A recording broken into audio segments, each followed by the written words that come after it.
Hello, welcome to Akron Local News. I'm George Carter. As you know, we paint positive images of our people every day. Today, we're here with Miss Leianne Neff Heppner, and she is the president and CEO of the Summit County Historical Society, and she's going to tell us a little bit about what goes on at the Historical Society and a lot of the events and a lot of things that I didn't know that she's responsible for. How are you, Leianne? Oh, it's nice to see you, George. It's great to see you, I'm too. doing great. I'm honored to be here. I'm honored to have you here, my dear. So tell us a little bit about what this Historical Society does.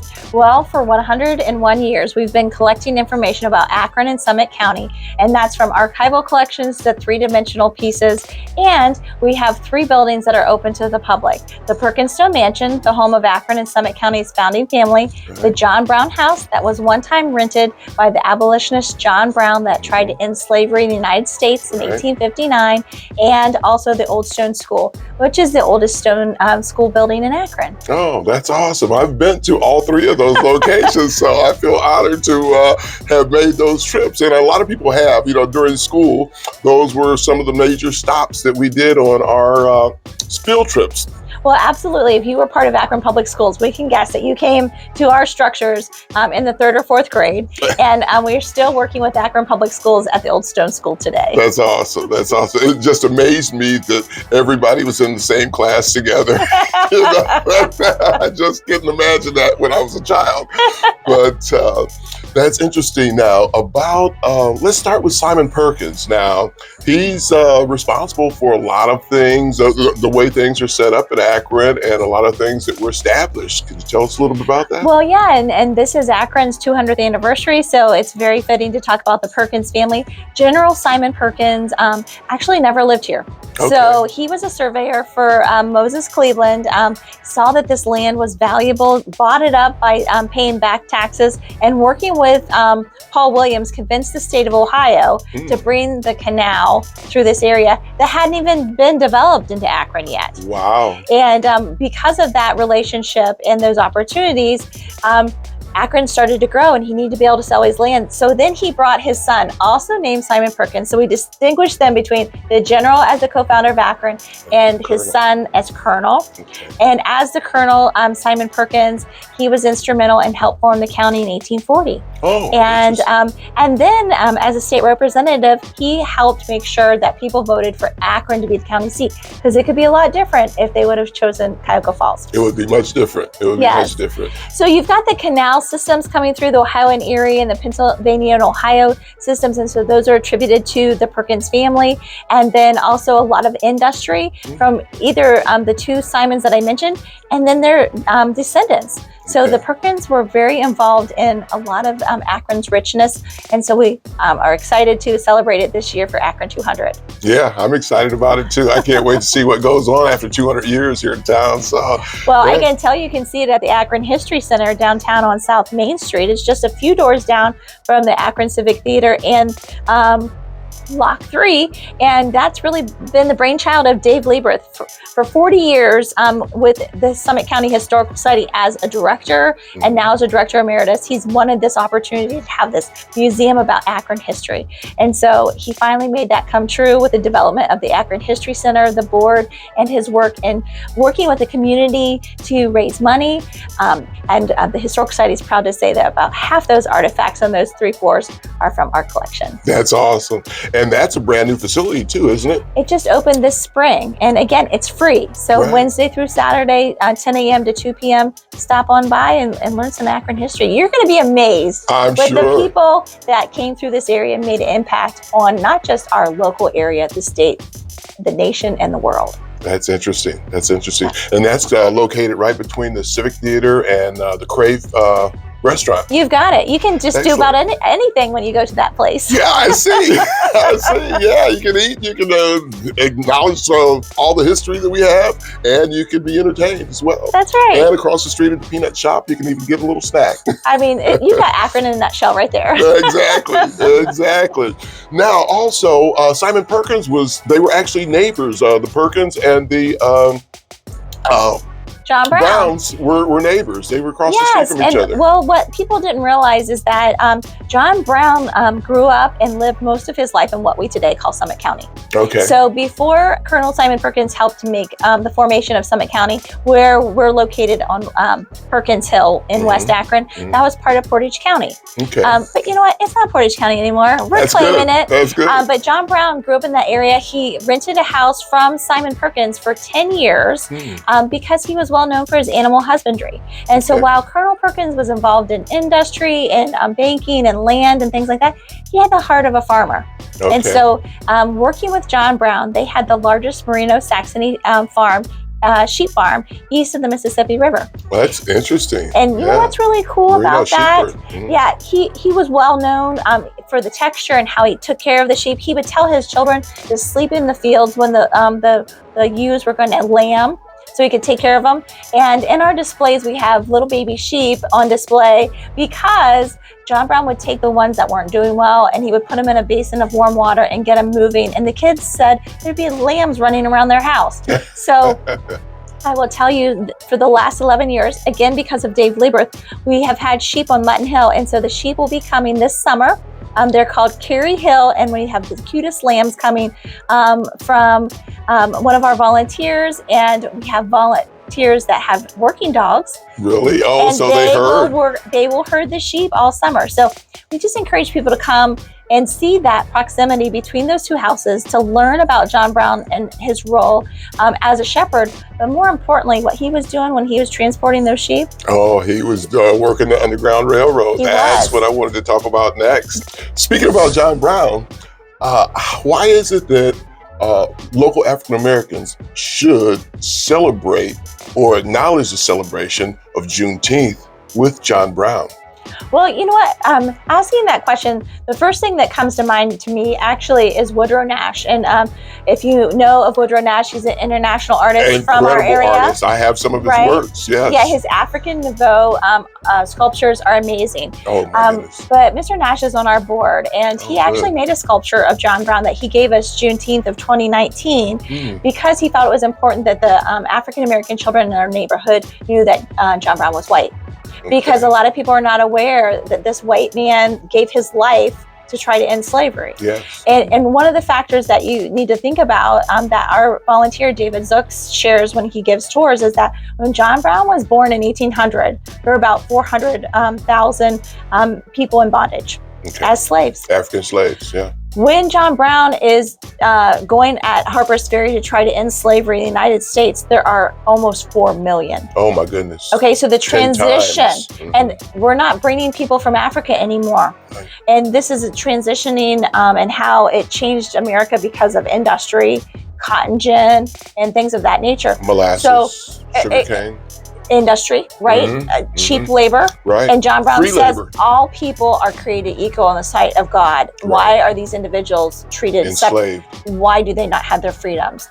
And so John Brown then, born in Connecticut, moved to this area of Ohio in Hudson when he was 5 because his father wanted his children and his family to be around like-minded people. Those were abolitionists. Great. In that household, he saw his father bringing freedom seekers, escaped slaves through his home on Underground Railroad. Okay. Then in his 30s, John Brown is at church in Hudson, Ohio, and learns about Amos Lovejoy, who was a gentleman that was putting out an anti-slavery newspaper. He was killed. John Brown consecrates his life that he will give everything to end slavery, and he felt it was on a mission from God that would be his work. Everything he did after that, it didn't matter what the job was. He was making the money, and he was turning that money and those opportunities into helping freedom seekers. That's awesome. Everything he did. And he even had his children involved. So when the business of Perkins and Brown with the wool was so popular, they were asked, would they represent the farmers on the East Coast? And so they said, yes. And John Brown set up a warehouse in Springfield, Massachusetts. While there, he met Frederick Douglass. Oh my. Okay, so he has this opportunity, and Frederick Douglass looked at the home and he was like mortified. This family had nothing. But the conversation was, there was a democracy in that household. And if they raised money, do you want to put it into the house or do you want to help people in bondage? And the family would vote and they would say they wanted to help those people. So it wasn't just him, it became then his family, his descendants. And really what ended up happening when his sons went west, because they wanted to have their own place, John Brown had left Akron and he at that point was in New York in a house that he was building because he wanted to help teach African American men how to farm and take care of themselves, right? He heard his children were being threatened by the pro-slavery ruffians. He went to their aid. He stopped in Akron. He picked up guns and ammunition and from Lucius Beer's broadswords. Those broadswords might have been the ones that were used to hack the 5 pro-slavery men to try to end that influence of slavery. And it led to what we know as bleeding Kansas. So people may not be familiar with Brown's role in that and trying to keep slaves out of those areas as the United States expanded. And he saw that was not going to be big enough for him. So he drafted a new constitution because African Americans were not recognized as full individuals in our constitution. Right, and so John Brown goes to Canada to recruit people to help him with this mission. That's where he meets Harriet Tubman. Oh my goodness. And they develop a relationship. I never knew this much of a connection was with John Brown. And so, again, we're working together. So Harriet Tubman taught him some of the routes then, and working through Frederick Douglass, he helped raise some of the money. And so where Frederick Douglass thought we can work this out by talk, John Brown said no. And Harriet Tubman was going to be with him at Harper's Ferry. Oh my goodness. But she, from a child when she was beat in the head with a weight, she had a headache and she could not be there.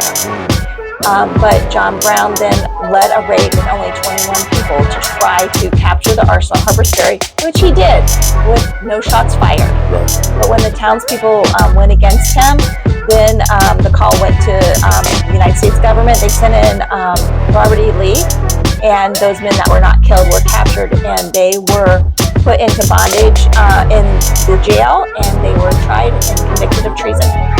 So John Brown was hanged on December the 2nd, 1859. He gave his life, his children's lives, the lives of his son-in-laws, and he changed his family's dynamic forever because he was committed to dying for American freedom. And in Akron, Lucius Beers, who was a lawyer, wanted to try to represent John Brown and say, listen, that man's crazy. His whole family is crazy. And John Brown said, no, I can do more by dying than living. And so it was people like Henry David Thoreau that called him the angel of light and then preached about him and his role trying to influence individuals. And the Smithsonian Institute, our largest museum in our nation, says the Civil War era begins with Brown's raid on Harper's Ferry and ends with Lincoln's assassination. You can't get any closer to home. That's true. Than here. That's a true martyr. And so what we know is that not everyone is familiar with the history of John Brown because he was a terrorist. He incited terror in people. By their standards, yeah. Right? But he felt that he was given a mission from God to fulfill the opportunity to make sure that all people were equal, especially African Americans that were held in bondage. I would have to agree with him. He was on a mission and he did his part. He did more than his part. He gave the ultimate price. So when people come to the John Brown House, and we encourage African American individuals to come there so they can learn about his life and the other people that visited him. And when they come to our site, they're going to learn about Henry Box Brown. I'm not sure if you're familiar with him, but Henry Brown was a slave in Virginia, and sadly, his wife and children were sold further south. And at that point, he knew something had to change, and he was involved with a religious group.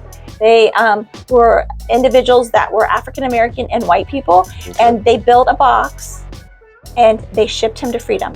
So, I am familiar with that story. Yes. And so, knowing that story, when we were doing the research for the remodeling of the John Brown House in 2019, we found out that when John Brown was hanged, a locket of his hair was sent to the family of Henry Box Brown. That's interesting. We knew they knew each other. Yes. So we have a replica of that box in the house, so we can continue to tell that story.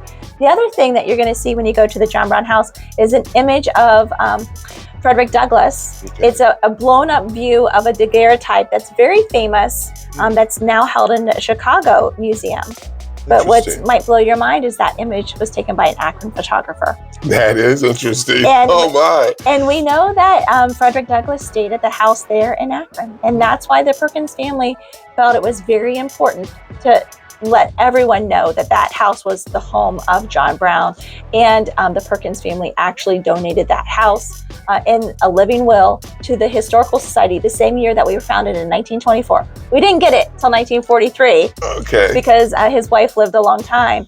But it just is an example of understanding that the John Brown history is local African-American history. It's also national African-American history. That's a very important part of American history, for sure, and an indispensable part of Akron African-American history, for sure. Yeah. Now, tell us a little bit about all you're doing to celebrate Juneteenth. So we're very happy to have the opportunity to host Juneteenth programming. As I mentioned, you'll be able to see the bust that Woodrow Nash donated to us Juneteenth of 2019. Anxious to see that. And so this year, we're happy to partner with the Akron Zoo. They recently worked with community members and local organizations like ours to learn about the history in Perkins Woods. So the special exhibit is Black History in Perkins Woods. Those panels are on display at the John Brown House now through the end of June. And we will have panelists talking about that life in that area. So we're going to have Ed Davis's two sons that they're going to be there, and they're going to talk about the life of their father growing up in the area. We're also going to have two owners of the custard stand. What was a local gathering location for African Americans. I remember that back when I was just a little guy. Yeah. So that's going to be part of the conversation. And then the other person that will be on that panel is Michelle Camus, who at the Akron Zoo organized the group to come together. Great. And I have to say, the reason that we have these programs is because of Reva Golden, who is our education and outreach specialist. So Reva and I met in 2019 when she portrayed Harriet Tubman at the Magical Theater. And so she's now part of our team. And unfortunately, after the murder of George Floyd, she says we need to do more in our community. What can we do to give the residents a chance to talk? And so we have these programs each year. And so Reva will be leading that on Juneteenth. So come see us. I will. This is going to be my primary location for my Juneteenth celebration after hearing all that John Brown contributed, the amount of effort that has gone into organizing this. I think it's very important to memorialize John Brown on every Juneteenth, in fact, because that is an indispensable contribution that he made to our society. So, Leianne, I cannot thank you enough for coming down to sharing this information with us tonight. And I look forward to seeing you at Juneteenth celebration. Thank you so much. Thank you, George. And I just have to add one thing. I know you're going to need to edit because we talked a lot, but the Juneteenth parade in West Akron is going to end at the John Brown House on June 21st. So I just want to make sure that your readers and listeners and viewers know about that, so that it'll kick off at Booktoll High School, and it'll end at the John Brown House. Excellent. Excellent. I cannot thank you enough for coming down. So thanks again. And thank you, audience, for listening. We always try to bring you the most pertinent information that we can about what's going on in Akron. So thank you again for listening, and we'll see you next time. Hi, folks. Mayor Shamus Malik here. Just want to shout out AkronHipHop.com and the Reporter newspaper. Appreciate you bringing information to our community, sharing what's going on in our community, sharing positive stories, and really helping us have conversations to move Akron forward. Never more important. Thank you so much. Akron's #1 comic book store is Red Curtain Comics and Collectibles, located at 3235 Manchester Road, Akron, Ohio. Offering a wide range of new and old comics, collectibles, and gaming supplies, including Funko Pops, original artworks, and trading cards. They also have a pull list service, which allows the customers to save on comic book orders and participate in exclusive monthly giveaways. Red Curtain Comics and Collectibles, Akron's #1 comic book store, open Tuesday through Saturday, 11 a.m. through 6 p.m. For more information, call 234-334-1050. Remember, Red Curtain Comics and Collectibles at redcurtaincomics.com.